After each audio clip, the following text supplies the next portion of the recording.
केंद्रीय मंत्री निहाल चंद पर बलात्कार के आरोप के बाद अब इस केस में नया मोड़ आ गया है। पीड़ित महिला ने आरोप लगाया है कि उसे डरा धमकाकर केस वापस लेने का दबाव बनाया जा रहा है। पीड़िता ने खुद के लिए सुरक्षा की मांग करते हुए प्रधानमंत्री नरेंद्र मोदी से मुलाकात के लिए भी वक्त मांगा।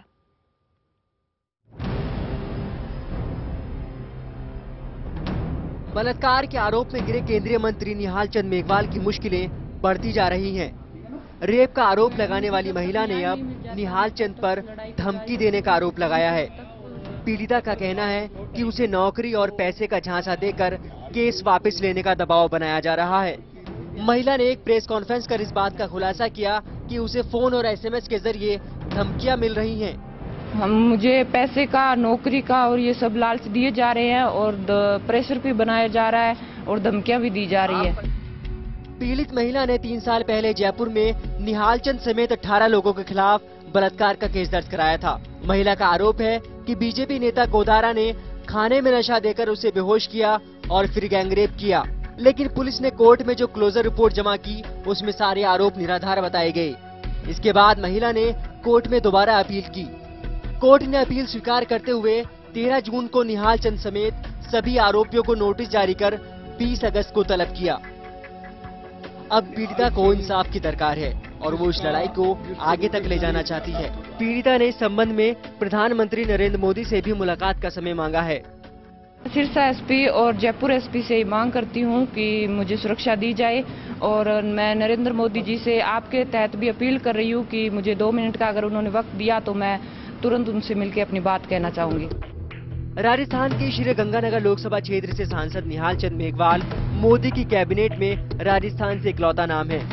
निहाल चंद को मोदी कैबिनेट में राज्य मंत्री का दर्जा दिया गया, लेकिन बलात्कार का आरोप लगने के बाद बीजेपी के लिए संकट पैदा हो गया है। बड़ा सवाल ये है कि महिलाओं की सुरक्षा का दावा करने वाली मोदी सरकार अब अपने मंत्री के खिलाफ क्या कार्रवाई करती है। Bureau report, IBN 7। जिसको नोटिस जारी हो गया अदालतों द्वारा।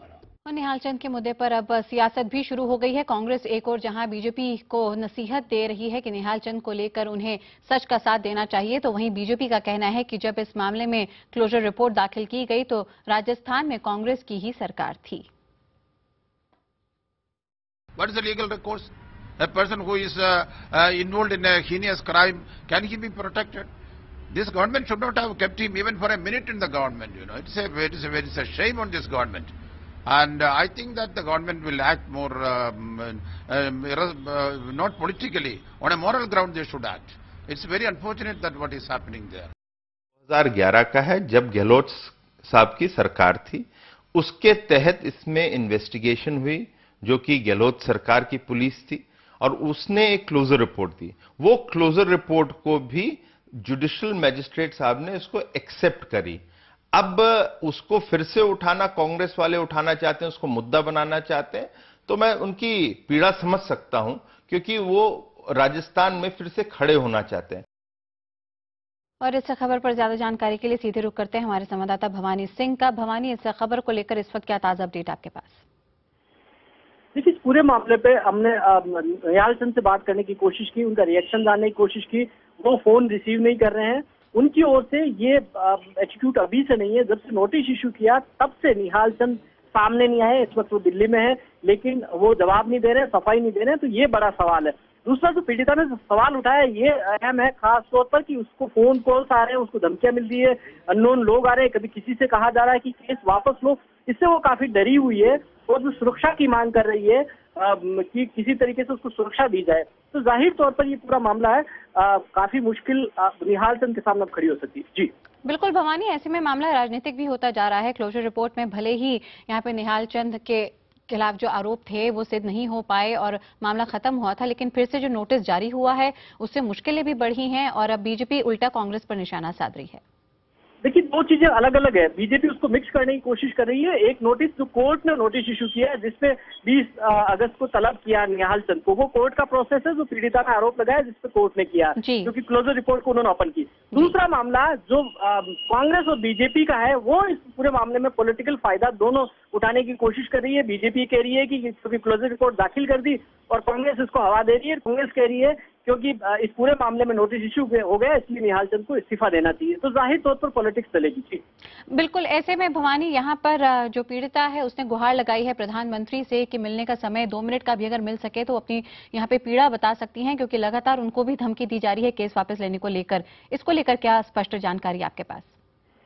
देखिए, इस पूरे मामले में पीड़िता ने पूरे तफसील से सारी चीजें बताई है कि किस तरीके से उसे धमकियां मिल रही है। वो मिलना इसलिए चाहती है कि उसको सुरक्षा को लेकर खतरा, जान का खतरा, वो सुरक्षा की मांग कर रही है। राजस्थान में बीजेपी की सरकार है, दिल्ली में बीजेपी की सरकार है, निहाल चंद केंद्रीय मंत्री है। उसका ये कहना है कि अगर निहाल चंद जब तक मंत्री पद पे रहेंगे तब तक कुछ लोग जो उनके निहाल चंद से जुड़े हुए हैं, वो चंडीगढ़ से, वो सिरसा के अंदर, वो लोग उसको या तो धमकी दे रहे हैं या परिवार के माध्यम से मैसेज करवा रहे हैं कि आप या तो समझौता कर लीजिए, इस पूरे मामले में पैकेज ले लीजिए, पीछे हट जाइए, नहीं तो क्योंकि निहाल चंद सेंट्रल मिनिस्टर है। तो वो ये कह रहे हैं कि ये दबाव उस पर लगातार बढ़ता जा रहा है। ये वो पीएम को बताना चाहती है कि निहाल चंद के पोस्ट पे रहने से किस तरीके से उसके सुरक्षा को लेकर खतरा है, या तो उसको सुरक्षा प्रदान की जाए या निहाल चंद को हटाया जाए। जी भवानी, यहाँ पे अगर इस सब केस की तह तक जाएं तो 17 आरोपियों में से एक आरोपी है निहाल चंद, और इन आरोपियों में इस पीड़िता का पति खुद भी आरोपी माना गया था। हालांकि जो क्लोजर रिपोर्ट आई उसके तथ्य अगर कुछ आप हमें बता सके जिसके चलते ये साबित हो पाए कि निहाल चंद कभी भी पीड़िता के पति के संपर्क में रहे हैं या नहीं।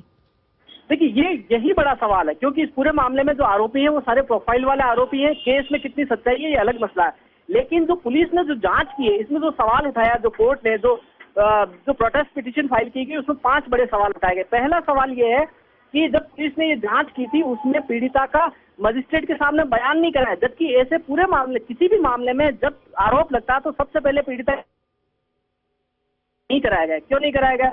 दूसरा, जो आरोपी जिनका नाम लिया जाता है उनकी तस्दीक कराई जाती, उनकी बोली फोटो से पहचान कराई जाए, लेकिन इसमें कोई पहचान नहीं कराई गई। तीसरी बात, इस मामले में जो आरोप लगा, ये लगा कि जो जांच अधिकारी था उसने जांच की जो फाइंडिंग दी उसमें ये बताया गया कि क्योंकि आरोपियों ने कहा कि उन्होंने ऐसा नहीं किया और उन्होंने आरोपियों को कहने से मान लिया, इन्वेस्टिगेशन पूरी नहीं। बिल्कुल, और प्रोटेस्ट पिटीशन में कौन सी मुख्य बिंदु है उस पर हम वापस आएंगे आप पर भवानी, लेकिन इस बीच कांग्रेस नेता शोभा ओझा हमारे साथ जुड़ चुकी हैं। शोभा जी, सिद्धार्थनाथ सिंह बीजेपी के साफ कह रहे हैं कि कांग्रेस की ही सरकार थी जब यहाँ पे पुलिस ने अपनी क्लोजर रिपोर्ट में क्लीन चिट दी थी निहाल चंद को। देखिए, सरकार किसी की भी हो, उससे क्या रेप नहीं रह जाएगा? और कोर्ट से क्लोजर हुआ था और कोर्ट ही रिव्यू कर रही है उसे, तो कोर्ट पे सरकार का दबाव तो नहीं था ना। अब जब रिव्यू में आ गया है केस और आरोप बलात्कार का लगा है, तो क्या इस मंत्री को इस्तीफा नहीं देना चाहिए? लेकिन शोभा जी, एक और लेकिन शोभा जी, यहाँ पे बीजेपी का कहना है कि क्या ये सवाल कांग्रेस द्वारा उस वक्त नहीं उठाए जा सकते थे जब क्लोजर रिपोर्ट दायर की गई थी? आज क्यों याद आ रहा है कांग्रेस को आवाज उठाना इस मुद्दे पर? जब क्लोजर रिपोर्ट हुई थी ये संज्ञान में ही नहीं आया था केस, क्योंकि न तो जो मंत्री जी तब किसी भी पद पे नहीं थे, अब मंत्री और रिव्यू में आया और पीड़िता बार बार कह रही है कि मंत्री उन्हें धमका रहे हैं, उनको परेशान कर रहे हैं और अपने ताकत का एहसास करा रहे हैं उन्हें कि वो ये केस वापस ले ले। तो क्या मजबूरी है बीजेपी की कि वो उससे इस्तीफा नहीं ले रही? और बीजेपी के प्रवक्ता कह रहे हैं कि ये कोई बड़ी बात नहीं है, ये मामूली बात है, कोई ऐसा केस नहीं है। तो क्या रेप को भी अगर भारतीय जनता पार्टी अहम मुद्दा नहीं मानती, महिला अत्याचार को भी अहम मुद्दा नहीं मानती, तो आखिर भारतीय जनता पार्टी जो कि नारे देते थे कि बहुत हो गया महिलाओं पे बार, अब की बार मोदी सरकार, और जो मोदी जी पार्लियामेंट के अंदर वादा करते हैं देश की महिलाओं के साथ कि वो 0 टॉलरेंस रखेंगे, तो क्या ये 0 टॉलरेंस है महिला अत्याचार के लिए मोदी जी की सरकार का, मोदी जी का और मंत्री जी का और भारतीय जनता पार्टी का? शोभा जी, आपसे ये जानना चाहेंगे, अभी रिव्यू पिटीशन दायर की गई पीड़िता द्वारा, जिसके बाद नोटिस समन किया गया है सभी 17 आरोपियों को, ये नोटिस निहाल चंद को भी भेजा गया। क्या इसी जिस लेवल पे अभी केस पहुंचा है, क्या यहीं पर आप इस्तीफे की मांग कर रही हैं, या फिर बीजेपी शायद ये भी कहे कि अभी वो आरोपी सिद्ध नहीं हुए हैं, दोषी सिद्ध नहीं हुए? हमारी सीधी मांग है कि वो इस्तीफा दे दें और कोर्ट को इन्वेस्टिगेट ट्रायल लेने दीजिए। अगर उसमें वो बच जाते हैं तो फिर मंत्री बन जाए, पर मंत्री रहते हुए कोई रेप जैसे केस में उनकी मॉरल अथॉरिटी नहीं बचती है, उनको मौलिक अधिकार नहीं बचता है कि वो मंत्री बने रहे। बिल्कुल शोभा जी, ऐसे में विपक्ष में होने के नाते आपसे जानना चाहेंगे कि किस तरह से कांग्रेस अब पूरी मुस्तैदी से इस मुद्दे को उठाने की कोशिश करेगी, कैसे आप आवाज उठाएगी आपकी पार्टी इस मुद्दे को लेकर? कांग्रेस आज प्रदर्शन कर रही है, मांग कर रही है कि मंत्री का इस्तीफा तुरंत होना चाहिए। इसके पहले कि वो कोर्ट में पेश हो, उसके पहले उनका इस्तीफा होना चाहिए। इस बात को लेकर महिला कांग्रेस आज प्रदर्शन कर रही, और ये भावना महिला कांग्रेस के अकेले नहीं है, इस देश की सभी महिलाओं की है कि अगर हम इस तरह से जो ताकत में है लोग, जो धन बल है जिनके पास बाहुबल है, उनको इस तरह से छोड़ेंगे तो जो आज पूरे देश में रेप और की तादाद बढ़ती जा रही है, कहीं ना कहीं उसको और बढ़ावा मिलेगा।